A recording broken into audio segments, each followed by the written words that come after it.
English Bridge Podcast. From your favorite healing space. Here's the paradox nobody talks about. The more exhausted you are, the harder it becomes to actually rest. Your brain treats rest like a luxury you haven't earned yet. And that's exactly when you start scrolling through your phone at midnight, calling it relaxation. But you wake up the next morning somehow even more tired than before. Because what we call rest is often just distraction wearing a disguise, and distraction doesn't recharge anything, it just postpones the crash. Welcome back to English Bridge. I'm Cheryl, and I spent 3 years teaching English in Shanghai. I watched so many students work themselves to exhaustion, then feel guilty for taking a single afternoon off. And I'm Noah. I have a psychology degree.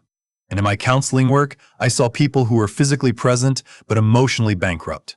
They'd sit across from me and say, "I'm fine," while their hands trembled from stress. I remember one of my students, a graphic designer, who told me she hadn't taken a full day off in 8 months. She was proud of it, Noah. Like it was a badge of honor. That's the cultural narrative we've absorbed. Exhaustion signals commitment. Rest signals weakness. But from a psychological standpoint, chronic fatigue isn't just tiredness. It's your nervous system raising flags. So when people say, "I'm so tired," they're not just talking about needing sleep. They're talking about something deeper, right? Exactly. Today we're exploring why rest feels impossible even when you desperately need it, why your mind won't stop even when your body shuts down, and what actually happens in your brain when you're running on empty. We're going to look at 5 scenarios you've probably lived through this week. Then we'll dig into why this happens, the psychology behind the exhaustion trap. We'll share stories from real people who broke the cycle, and we'll give you practical tools you can use tomorrow, not someday when life magically slows down. Because here's the thing, life won't slow down. You have to learn how to rest inside the chaos, not wait for the chaos to end. This episode is for anyone who feels tired all the time, but can't explain why. For people who look productive on the outside but feel hollow on the inside. If you've ever felt guilty for sitting still, or if your idea of a break is just switching from one screen to another, this conversation is for you. Let's start by painting what this actually feels like. Because before we can fix it, we need to name it. And trust me, you're going to recognize yourself in these scenarios. Let's dive in. Picture this. You finally sit down after a long day. Your body's on the couch, but your mind is sprinting through tomorrow's to-do list. That text you forgot to send, the bill you need to pay. Oh, I know this one. You're physically exhausted, but your brain has like 20 browser tabs open, and every time you try to close one, 3 more pop up. Exactly. You're lying there trying to watch a show, but you're not actually watching it. You're mentally rehearsing a conversation you need to have, or replaying one you already had. And then you start thinking, I should be doing something productive right now, even though you've been productive for 12 hours straight, even though you desperately need to just stop. That's the trap. Your nervous system is still in overdrive, but you're blaming yourself for not relaxing properly. You're failing at rest, which makes you more anxious. So you end up scrolling through your phone for 2 hours, which feels like rest, but actually isn't. And now let's talk about the second scenario, the one where you're never truly off. You have a day off. Officially, you're free. But your boss might text. A client might email. So even when you're at the park or having coffee with a friend, part of you is on call. When I was teaching in Shanghai, I had Sundays off, but I'd still check my email every hour because parents would message me about their kids. I couldn't fully relax because I might need to respond. That's what psychologists call hypervigilance. Your nervous system stays in a low-level alert state. You're not actively working, but you're ready to work at any second. So you're exhausted from things that didn't even happen. You're tired from the possibility of work, not just the work itself. It's like being a firefighter who never knows when the alarm will ring. Your body can't enter deep rest because it's constantly scanning for threats. And that bleeds into the next thing. When you finally get free time, you freeze up. Let me introduce scenario 3. You have a rare free Saturday. No plans, no obligations. It should feel amazing. But instead, you feel paralyzed. You can't decide what to do with this freedom. Yes, I had a student who got a long weekend off and spent the first day just sitting in her apartment, overwhelmed by options. She wanted to enjoy it but couldn't figure out how. Because freedom requires decisions. And when you're already mentally depleted, every decision feels like lifting a weight. Should I go out? Stay in? Read? Watch something? Even fun choices feel exhausting. So the day slips away while you're trying to decide how to spend it, and then you feel guilty for wasting your precious free time doing nothing. It's the paradox of choice. Too many options create decision fatigue, which makes rest feel like work. Okay, here's scenario 4, and this one's subtle. It's the emotional labor that nobody sees. You spend all day managing other people's emotions, staying calm when a customer is being difficult, smiling when you're frustrated, pretending to be energized when you're running on fumes. I felt this every single day in the classroom.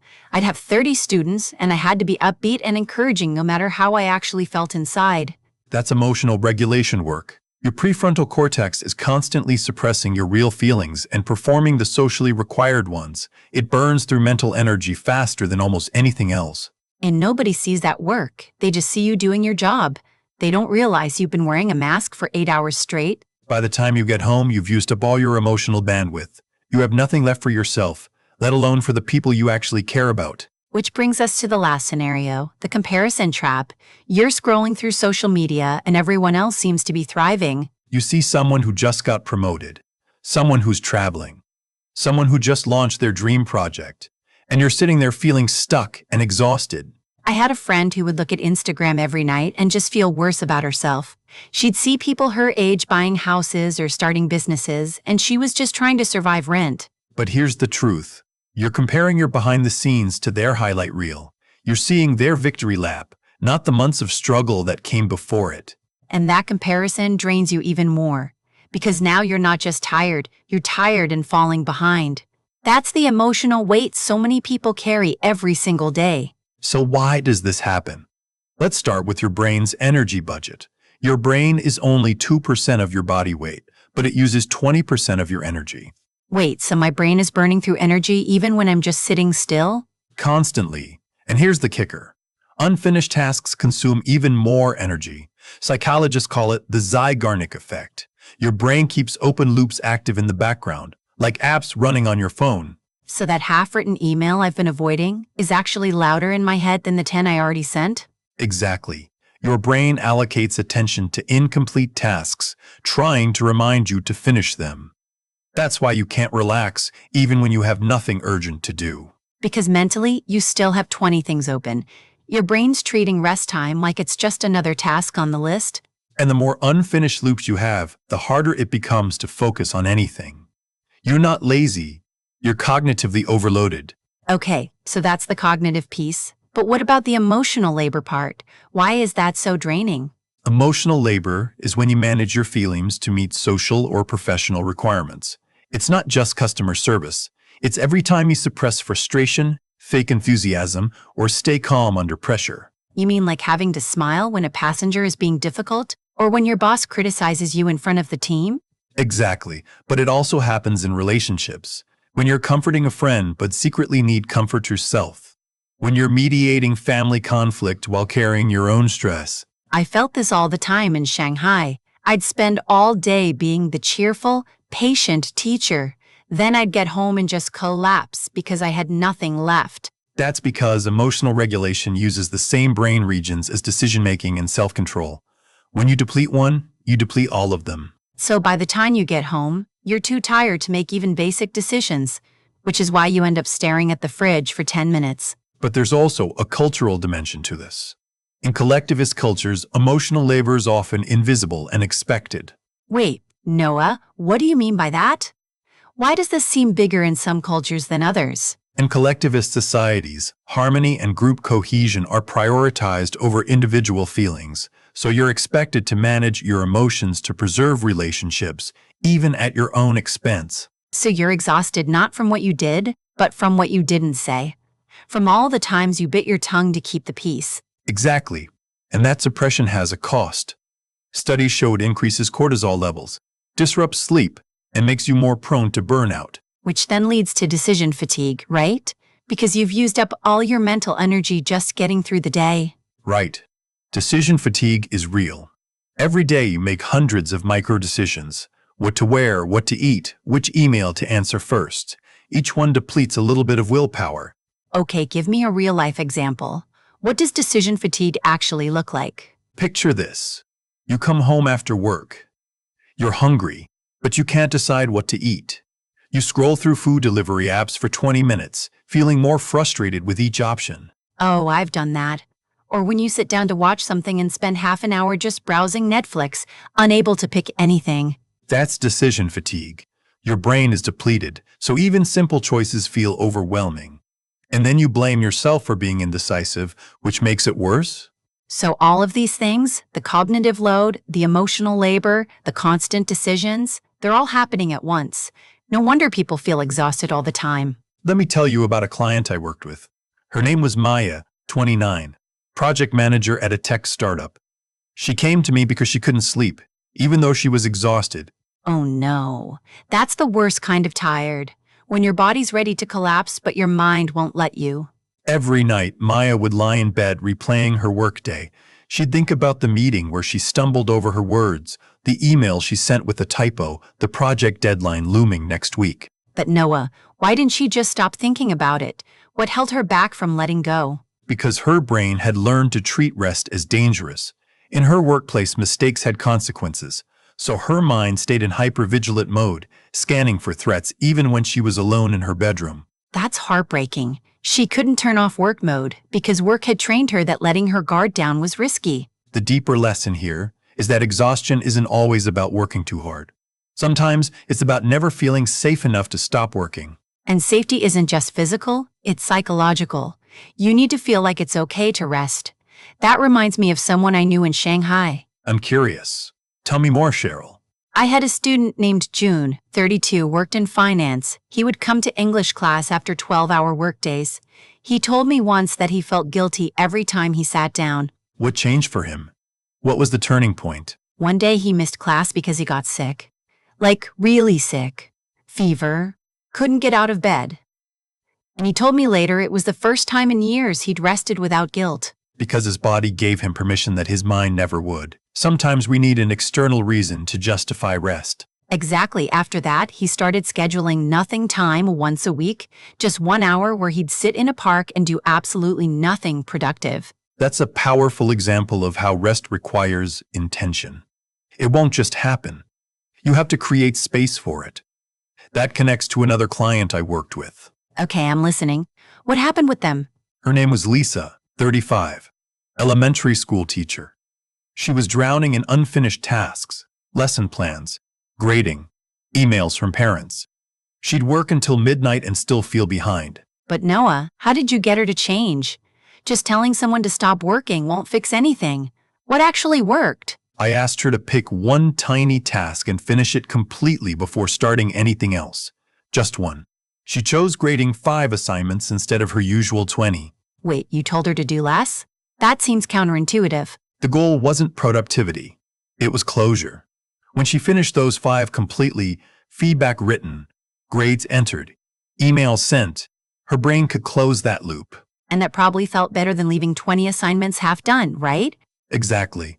She said it was the first time in months she felt like she'd actually accomplished something.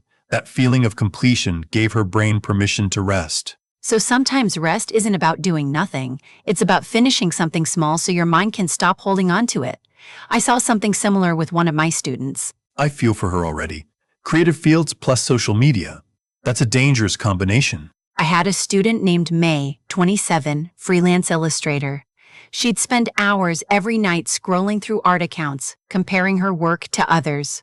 She'd see someone with more followers or better skills and just spiral. But why didn't she just stop scrolling?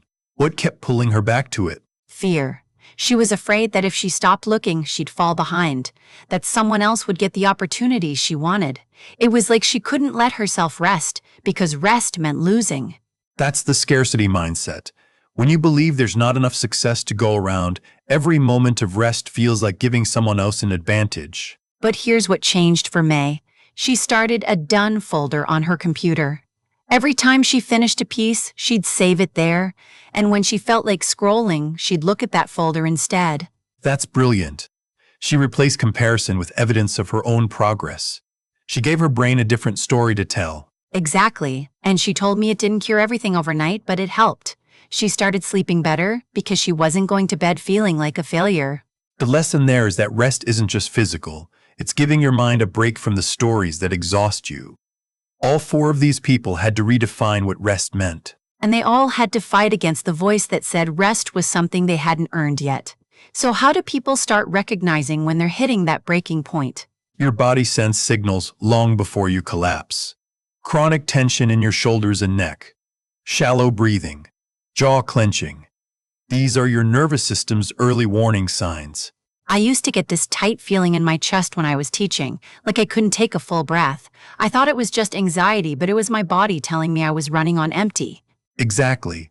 That's your sympathetic nervous system stuck in overdrive. When you ignore those signals, your body escalates, headaches, digestive issues, insomnia. So by the time you're collapsing, your body's been trying to tell you for weeks, but we just push through it. Because we've been taught that rest is something you earn after you've finished everything.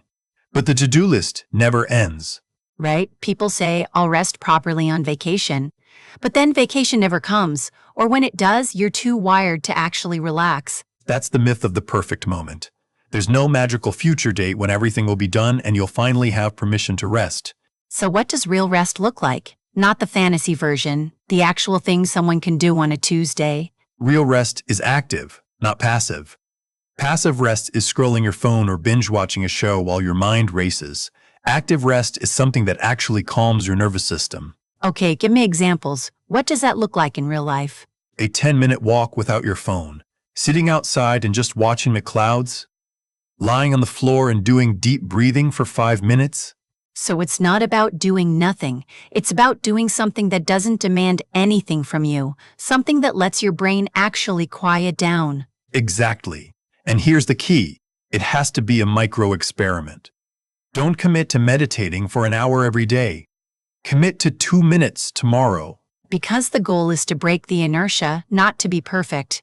Just prove to yourself that rest is possible. Right. The smallest possible action that moves you in the right direction. 1 complete breath.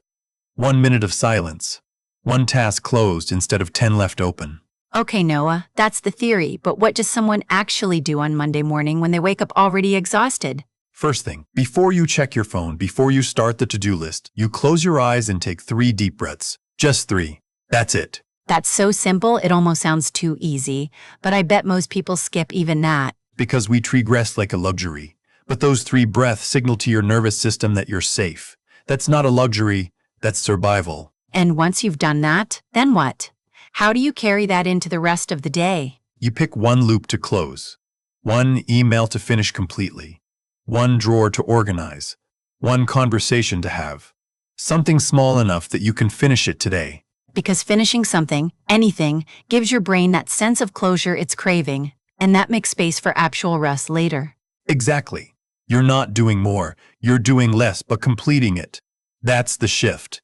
All right, let's get practical. We've talked about the theory, the psychology, the stories. Now let's give people 5 things they can actually try this week. First, do a cognitive load audit. Before bed, write down every unfinished task that's running in the background of your mind. Just get it out of your head and onto paper. I love this one. It's like clearing the browser tabs. You're not necessarily doing the tasks, you're just acknowledging they exist. Second, schedule nothing time. Literally block 30 minutes on your calendar and label it nothing. No productivity, no goals, no guilt. And when that time comes, you protect it like you'd protect a meeting with your boss. Because rest is just as important as work. Third, complete 1 microcycle. Pick the smallest task that's been nagging you and finish it completely today. Close the loop. So if you've been avoiding that 1 email for a week, write it and send it. Give your brain permission to stop thinking about it. Fourth, name the specific type of tired you are. Are you physically tired, mentally tired, emotionally tired, socially tired? Because they require different solutions. If you're socially tired, binge watching a show won't help.